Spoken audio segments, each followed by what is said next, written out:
आज के टॉपिक की अगर हम बात करें that is the low level equilibrium trap. यहाँ पे बेसिकली जो ये कॉन्सेप्ट है ये एसोसिएट करता है विद द डेवलपिंग इकोनॉमीज। जब हमने बोला डेवलपिंग इकोनॉमीज तो यहाँ से आप लोगों के दिमाग में आ रहा होगा कि यहाँ पे क्या है, इनकम जो है दैट इज कंपैरेटिवली लो। तो यहाँ पे हम लोग कहाँ से स्टार्ट करेंगे? लो इनकम से। जब भी इकोनॉमी में लो इनकम होगी तो y is equal to C plus S होता है। तो अगर इनकम लो है अल्टीमेटली सेविंग्स भी क्या हो जाएंगी? लो होंगी। तो यहाँ पे low income contributes to low savings. जब इकोनॉमी में सेविंग्स ही कम है तो क्या होगा? यहाँ पे इकोनॉमी के अंदर इन्वेस्टमेंट भी क्या होगी? कम होगी। लो सेविंग इंप्लाइज लो इन्वेस्टमेंट। और अब यहाँ पे मल्टीप्लायर की फंक्शनिंग को अगर मैं यहाँ यूज करूं तो it ultimately means low investment refers to low level of income.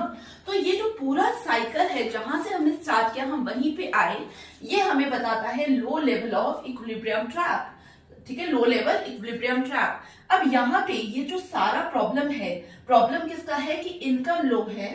दूसरा, यहाँ पे इन इकोनॉमीज में हमें क्या देखने को मिलता है? Problem of over population.